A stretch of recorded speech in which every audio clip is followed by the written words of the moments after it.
సామెతలు 4:23 మిమ్మల్ని ఈరోజు పాఠానికి ప్రేమపూర్వకంగా ఆహ్వానిస్తున్నాం. నీ హృదయములో నుండి జీవధారలు బయలుదేరతాయి. కాబట్టి అన్నిటికంటే ముఖ్యంగా నీ హృదయాన్ని భద్రంగా కాపాడుకో. అనగా నీ జీవితపు నాణ్యతను నీ హృదయమే నిర్దేశించి చూపుతుంది. నీ వైఖరి, నీ ఉద్దేశాలు అన్నీ హృదయంలోనే ఉత్పన్నమవుతాయి. హితవాక్య ప్రమాణాన్ని పాటించాలి. ప్రేమ కలిగే సత్యం చెప్పాలి. సత్యం కోసం నిలుస్తాను అని చెప్పి మనుషులతో వివాదం పెట్టుకొని శత్రుత్వం కొని తెచ్చుకోవద్దు. హృదయం నిండా శాంతి, ప్రేమలుండాలి. శరీరానుసారమైన మనసు ఏ కోశాన ఉండడానికి వీల్లేదు. ఇహలోక మాలిన్యం అంటకుండా చూసుకోవాలి. శస్త్రచికిత్స ఘనంగా జరిగించాను గాని రోగి కాస్త చచ్చిపోయాడు అని డాక్టర్ అంటే మనకేమనిపిస్తుంది?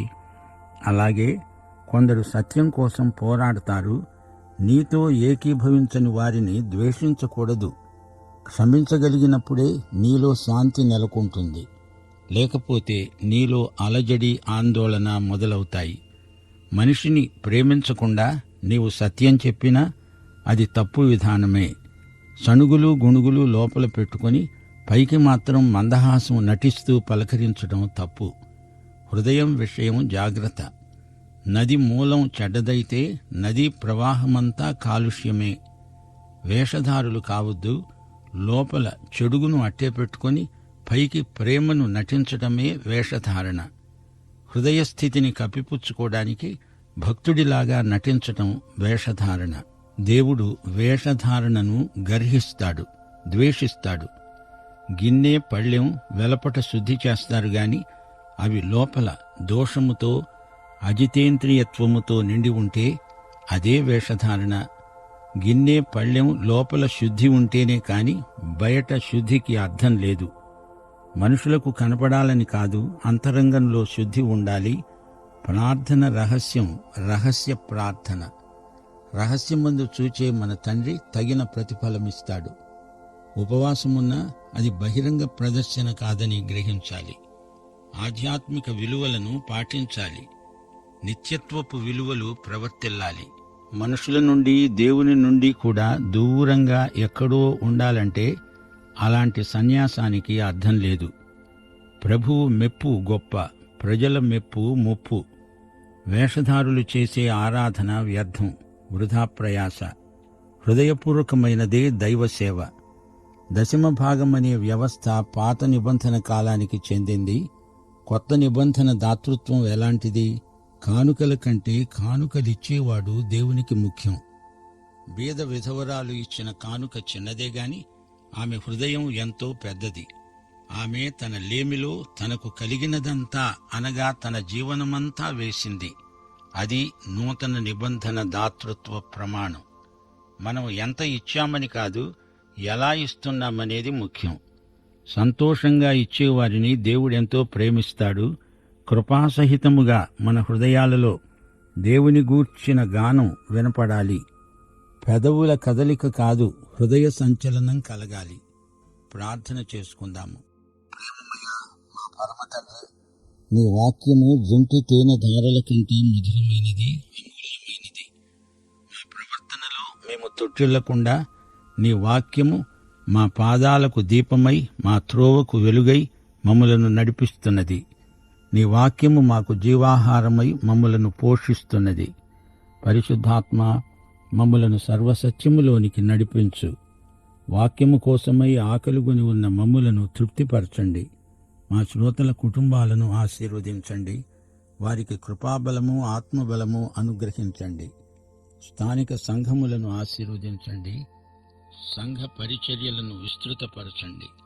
సంఘమందలి బిడ్డల మధ్య ప్రేమ సంబంధాలను విస్తృతపరచండి. మా దేశమును, దేశ ప్రజలను, దేశ పరిపాలకులను, అధికారులను ఆశీర్వదించండి. దేశమును స్వస్థపరచండి దేవా. కరువు కాటకముల నుండి దేశాన్ని కాపాడండి. యేసు నామమున ప్రార్థన చేస్తున్నాము తండ్రి, ఆమేన్. శ్రోతలు, నేటి పాఠం ఆదికాండం 37:23 నుండి.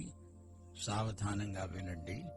యోసేపు తన సహోదరుల వద్దకు వచ్చినప్పుడు వారు యోసేపు అంగీని, అనగా అతడు తొడుక్కున్న నిలువుటంగీని తీసివేసి అతణ్ణి పట్టుకొని ఆ గుంటలో పడద్రోశారు.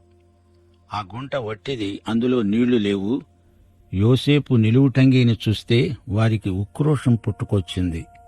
ఆ అంగీ యోసేపును తమ నుండి ప్రత్యేకముగా ఉంచింది. ఆ అంగీ యోసేపు ప్రత్యేకతకు గుర్తుగా వారు భావించారు. యోసేపు తమందరిలో చిన్నవాడు, తాము అతనికి పెద్దన్నలు, వారికి ఎక్కువ హక్కులున్నాయి. యోసేపు ఆధిక్యతను వారు సహించలేకపోయారు. అతని అంగీని లాక్కున్నారు. అతన్ని గుంటలోకి పడద్రోశారు. అది నీళ్లు లేని బావి. వారు భోజనము చేయటానికి కూర్చున్నారు. కన్నులెత్తి చూడగా ఈజిప్టుకు తీసుకుని పోవటానికి గుగ్గిలము, మస్తకి, బోళము మోస్తున్న ఒంటెలతో ఇష్మాయేలీయులైన మార్గస్థులు, బాటసారులు, వ్యాపారస్తులు గిలాదు నుండి వస్తున్నారు. వీరు ఒక వ్యాపారస్తుల బృందం. వీరు సార్థవాహులు, బేరసారాలు చేసుకునే వర్తకులు. వీరు ఎడారుల్లో ప్రయాణాలు చేస్తారు. గుగ్గిలము, కస్తూరి మొదలైన వస్తువులను కొని అమ్ముతారు. అప్పుడు యూదా తన సహోదరులతో అన్నాడు, మనము మన సహోదరుణ్ణి చంపి వాని మరణాన్ని దాచిపెట్టినందువలన ఏమి ప్రయోజనం? ఈ ఇష్మాయేలీయులకు వాణ్ణి అమ్మివేతాము రండి. వాడు మన సహోదరుడు, మన రక్త సంబంధి గదా, వాడికి ఎట్టి హాని చెయ్యరాదు. అందుకు అతని సహోదరులు సమ్మతించారు. ఇక్కడ యూదా మాట్లాడుతున్నాడు. వర్తకుల గుంపును చూచాడు. వారు బానిసలను కూడా కొంటారు, మారుబేరానికి ఈజిప్టులో అమ్ముతారు. యూదాకు ఒక ఆలోచన తట్టింది. సోదరుణ్ణి హత్య చేయకూడదు. యోసేపు రక్తము తమ చేతులతో ఒలికించడం నేరం. వీణ్ణి ఎలాగైనా వదిలించుకుంటే సరిపోతుంది. ఈ ఆలోచన సోదరులకు నచ్చింది. ఎలాగైనా వీడు తమ మధ్యన ఉండకుండా వెళ్ళిపోవడం మంచిది. వాడు ఎటుపోతే తమకి? ఇష్మాయేలీయులు వీణ్ణి తీసుకుని పోయి ఈజిప్టులో బానిసగా అమ్మివేస్తారు. వీడి పీడ విరగడైపోతుంది. బానిస అంటే ప్రతిరోజు బ్రతుకుతూ చావడము, చస్తూ బ్రతకడం. వీడు బానిసగా వెళ్ళిపోతున్నాడు అంటే మళ్లీ ఇటువైపు రావడానికి వీలు కాదు. ఇదే మంచి పరిష్కారం అనుకున్నారు. మిద్యానీయులైన వర్తకులు ఆ మీదుగా అదే త్రోవన వెళ్లుతూ ఉండగా వారు ఆ గుంటలో నుండి యోసేపును పైకి తీసి ఆ ఇష్మాయేలీయులకు 20 తులాల వెండికి అమ్మివేశారు. చూడండి, కొంచెం ఆలోచించండి. ఆదికాండం గ్రంథం మోషే రాస్తున్నాడు. మొదట ఈ వర్తకుల గుంపును ఇష్మాయేలీయులు అన్నాడు. ఆ తరువాత మిద్యానీయులు అంటున్నాడు. మళ్లీ వారిని ఇష్మాయేలీయులు అంటున్నాడు. ఇంతకు వారెవరు? ఇష్మాయేలీయులా లేక మిద్యానీయులా? మోషే పొరపాటు పడ్డాడా? ఇది పొరపాటు కానే కాదు. బైబిలు రచనలో ఎక్కడా ఎట్టి పొరపాటు, ఎలాంటి స్ఖాళిత్యము ఉండడానికి వీల్లేదు. ఇష్మాయేలీయులు ఎవరు? వీరు ఇష్మాయేలు సంతతి, అబ్రహాము సంతానమే. మిద్యానీయులెవరు? వీరు కూడా అబ్రహాము సంతానమే. అబ్రహాముకు హాగరుకు పుట్టినవాడు ఇష్మాయేలు. అబ్రహాముకు కెతూరాకు పుట్టినవాడు మిద్యాను. శారా చనిపోయిన తరువాత అబ్రహాము కెతూరాను పెళ్లాడిన సంగతి మా శ్రోతలకు జ్ఞాపకముంది కదా. ఈ వర్తకుల గుంపులో మిద్యానీయులు ఉన్నారు, ఇష్మాయేలీయులు ఉన్నారు. అందరూ సహోదరులే. సహోదరులే తమ సహోదరుణ్ణి వేరే వాళ్లకు అమ్మేస్తున్నారు. ఇశ్రాయేలీయులు ఎవరు? యాకోబు కుమారులు 12. వీరు ఇశ్రాయేలీయులు. ఆ కాలములో ఇష్మాయేలీయులు ఎంతమంది ఉన్నారు? ఇష్మాయేలు ఇస్సాకు కంటే పెద్దవాడు. ఒకవేళ 100 మంది ఇష్మాయేలీయులు ఉండవచ్చు. మిద్యానీయులు ఎంతమంది? మిద్యాను ఇస్సాకు తర్వాత పుట్టినవాడు. వీరు కూడా ఒక 12 ఉంటే ఉండవచ్చు. వీరందరూ చిన్న చిన్న గుంపులుగా ఉండిపోయారు. ఆ రోజుల్లో ప్రయాణాలు చాలా అపాయకరం. ఈజిప్టుకు వెళ్లాలంటే ఎడారులలో గుండా వెళ్లాలి. అందుచేత అందరూ కలిసికట్టుగా ప్రయాణం చేయడం పరిపాటి. వీరందరూ ఈజిప్టుకు వ్యాపారం కోసం వెళ్తున్నారు. అందరూ సహోదరులే, సన్నిహిత బంధువులే. సరే, ఇప్పుడు యోసేపును ఇష్మాయేలీయులకు అమ్మివేశారు. రూబేను ఆ గుంటకు తిరిగి వచ్చినప్పుడు యోసేపు గుంటలో లేకపోగా అతడు తన బట్టలు చింపుకొని తన సహోదరుల వద్దకు తిరిగి వెళ్ళి అన్నాడు, చిన్నవాడు లేడే? అయ్యో, నేనెక్కడికి పోయేది? వారు యోసేపు అంగీని తీసుకుని ఒక మేకపిల్లను చంపి దాని రక్తములో ఆ అంగీని ముంచి ఆ విచిత్రమైన నిలువుటంగీని పంపగా వారు తండ్రి వద్దకు దానిని తెచ్చి, ఇది మాకు దొరికింది, ఇది నీ కుమారుని అంగీ అవునో కాదో గుర్తుపట్టుమని చెప్పారు. ఈ సంగతి వారు రూబేనుకు చెప్పారో లేదో, ఒకవేళ చెప్పి ఉండవచ్చు. యోసేపును కొన్న వర్తకుల కోసము వెదకడము వృధా ప్రయాస. వారు అప్పటికే ఎంతో దూరము వెళ్లిపోయి ఉంటారు. అందుచేత అందరూ కలిసి కూర్చొని ఈ కథ కల్పించారు. ఏదో జంతువు యోసేపును చంపిందని అబద్ధం చెబుదాము అనుకున్నారు. యాకోబును నమ్మించడానికి ప్రయత్నం చేస్తున్నారు. తాము యోసేపును చూడనట్లే మాట్లాడుతున్నారు. ఇదిగో అతని నిలువుటంగి అని రుజువు చూపుతున్నారు. ఈ అంగీ ఎవరిదో తమకు తెలియదట, నీవు గుర్తుపట్టగలవా అని తండ్రిని అడుగుతున్నారు. యాకోబు వెంటనే గుర్తుపట్టాడు. వారి మాట నమ్మాడు. యోసేపును ఏదో మృగం చంపి ఉంటుందని తలంచాడు. అతడు దాన్ని గుర్తుపట్టి, ఈ అంగీ నా కుమారునిదే, దుష్టమృగము వాణ్ణి తినివేసింది. యోసేపు నిశ్చయంగా వన్యమృగము చేత చీల్చబడ్డాడు, చనిపోయాడు అంటూ ఏడ్చాడు. సోదరీ సోదరులారా, యోసేపు సోదరులు చేసిన పని ఎలాంటిదంటారు? వారు మేకపిల్లను చంపి ఆ రక్తము అంగీకి పూశారు. ఈ సంఘటన మనకు వెనకటి సంఘటనను జ్ఞాపకం చేస్తున్నది. రిబ్కా, యాకోబు కలిసి ఒకప్పుడు ఉపాయం పన్నారు. మేకపిల్లను వధించి భోజనము సిద్ధం చేశారు. మేక చర్మాన్నే యాకోబు తన చేతులకు కప్పుకున్నాడు. ఈ విధంగా తండ్రిని మోసం చేశాడు. ఇప్పుడు తన కుమారులు అనగా యోసేపు సోదరులు మేక రక్తాన్ని అంగీకి పూసి అది చూపి యాకోబును మోసం చేస్తున్నారు. మునుపు మోసం చేసిన యాకోబు ఇప్పుడు మోసగించబడుతున్నాడు. ఆ అంగీని తెచ్చి చూపి దీనిని గుర్తుపట్టగలవా అని అడుగుతున్నారు. మాకు ఈ అంగీ కొండల్లో దొరికింది అంటున్నారు. ఏదో అడవి జంతువు యోసేపును చంపి ఉండవచ్చు అని ఆలోచన చెప్తున్నారు. యాకోబు నమ్మాడు. తన కొడుకైన యోసేపు చనిపోయాడని అతని కోసము ఎంతో విలపించాడు. గలతీ పత్రిక 6వ అధ్యాయం 7వ వచనం అతని పట్ల నెరవేరింది. తాను విత్తినదే ఇప్పుడు తాను కోస్తున్న పంట. మోసపోకండి, దేవుడు వెక్కిరించబడడు. ఎవడు ఏమి విత్తుతాడో అదే పంట కోస్తాడు. మోసాన్ని విత్తాడు. తన తండ్రిని తాను ఎలా మోసగించాడో అలాగే తన కొడుకులు తనను మోసగించారు. గోధుమలు విత్తితే గోధుమ పంట కోస్తాము, గురుగులు విత్తితే గురుగుల పంట కోస్తాము. ఇదే సూత్రం భౌతిక, నైతిక, ఆధ్యాత్మిక విషయాలకు వర్తిస్తుంది. నీవు దేవుని బిడ్డవే అయినా నీవు పాపం చేస్తే దాని దుష్ఫలితాల నుండి తప్పించుకోలేవు. దేవుడు పక్షపాతి కాడు. ఆయన దృష్టిలో ఎవరూ పాపం చేసినా అది పాపమే. దేవుని తీర్పు నిష్పాక్షికమైనది. యాకోబు దుఃఖం చూస్తుంటే మనకెంతో బాధ కలుగుతుంది. యాకోబు తన బట్టలు చింపుకొని తన నడుముకు గోనెపట్ట కట్టుకొని అనేక రోజులు తన కుమారుని నిమిత్తము అంగలారుస్తూ ఉండగా అతని కుమారులందరూ అతని కుమార్తెలందరూ అతన్ని ఓదార్చడానికి ప్రయత్నించారు.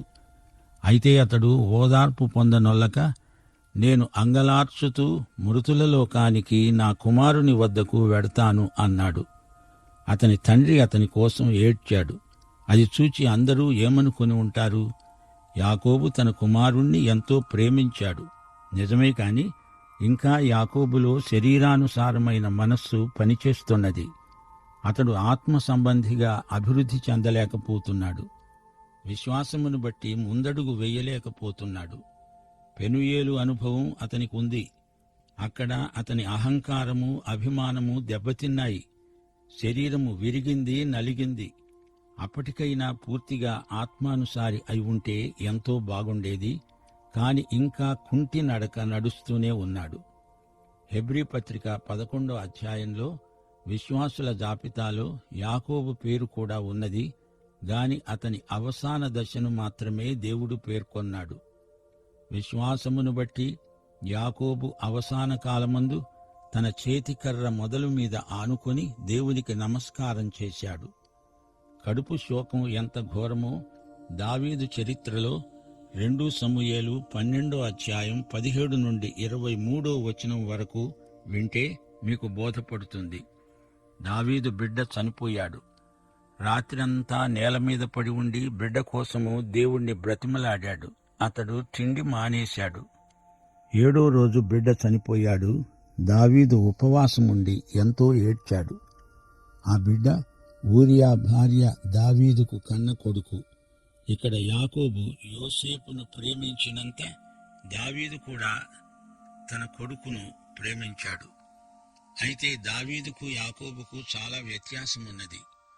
దావీదు అన్నాడు, నా కుమారుడు చనిపోయాడు, వానిని తిరిగి రప్పించగలనా? నేను వాని వద్దకు వెళ్తాను, కాని వాడు నా వద్దకు రాడు కదా. ఇది గొప్ప విశ్వాసం.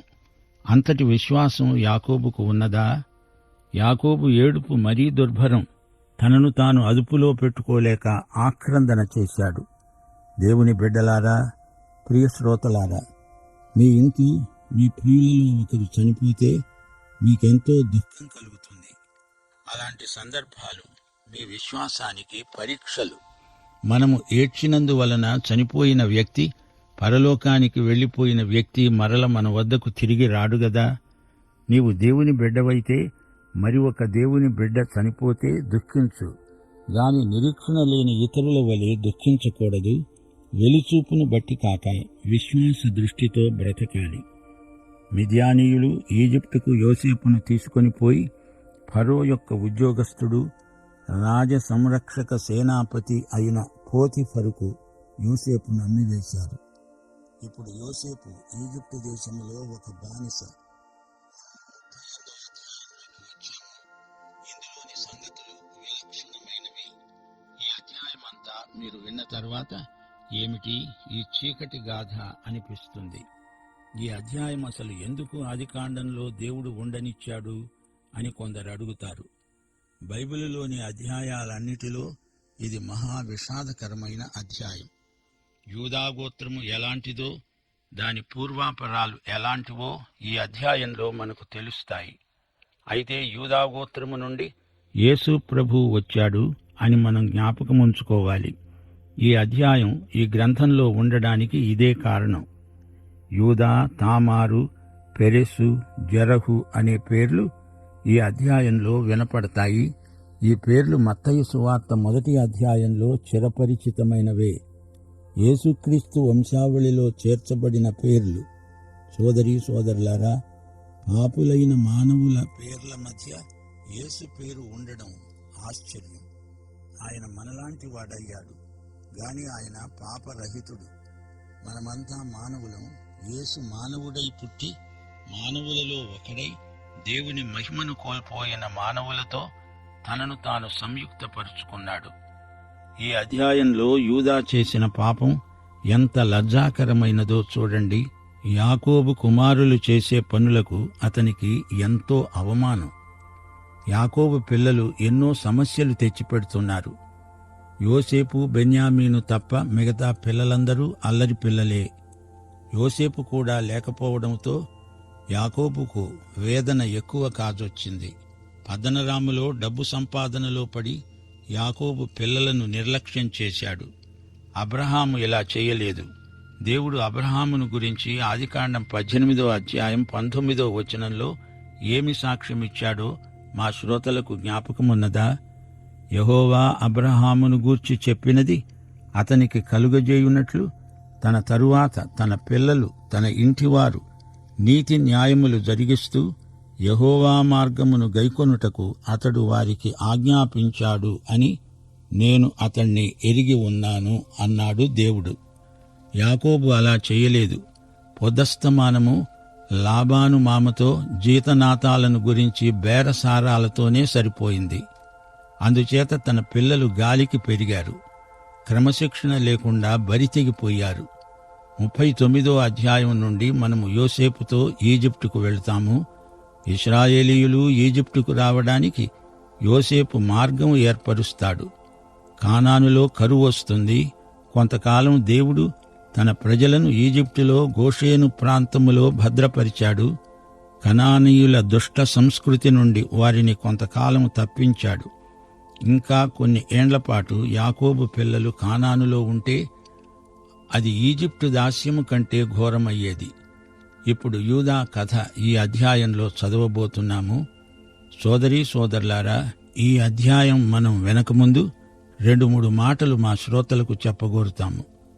నిర్గమకాండం 20వ అధ్యాయం 14వ వచనం, దశాజ్ఞలలో వ్యభిచరింపకూడదు అనేది 7వ ఆజ్ఞ. 51వ కీర్తనలో వ్యభిచరించి దేవుణ్ణి బాధపెట్టిన దావీదు రాజు ఆక్రందన వినండి. నీ దృష్టి ఎదుట నేను చెడుతనము చేసి ఉన్నాను, నన్ను కడుగు, నన్ను క్షమించు. విరిగి నలిగిన హృదయంతో వేడుకుంటున్నాడు. వచ్చే సందేశంలో 38వ అధ్యాయం వివరాలు విందాము. ముగింపులో ప్రార్థన చేసుకుందాము. అందరూ తలలు వంచండి. ప్రియమైన దేవా, పరిశుద్ధుడవైన మా తండ్రి, నేటి వాక్యము ద్వారా నీవు మా హృదయాలతో మాట్లాడావు. నీవు మాట్లాడే ప్రతి మాట అర్థవంతమైనది. మా జీవమునకు భక్తికి అవసరమైన నిత్య సత్యాలు మాకు అనుదినము బోధిస్తూ ఉన్నందుకు నీకెంతో కృతజ్ఞులం. నేటి పాఠంలో మీరు మాకు బోధించిన సత్యాలను మేము మా జీవితములో అన్వయించుకొని అలాగు చేయటానికి పరిశుద్ధాత్మదేవ మాకు సహాయం చెయ్యి.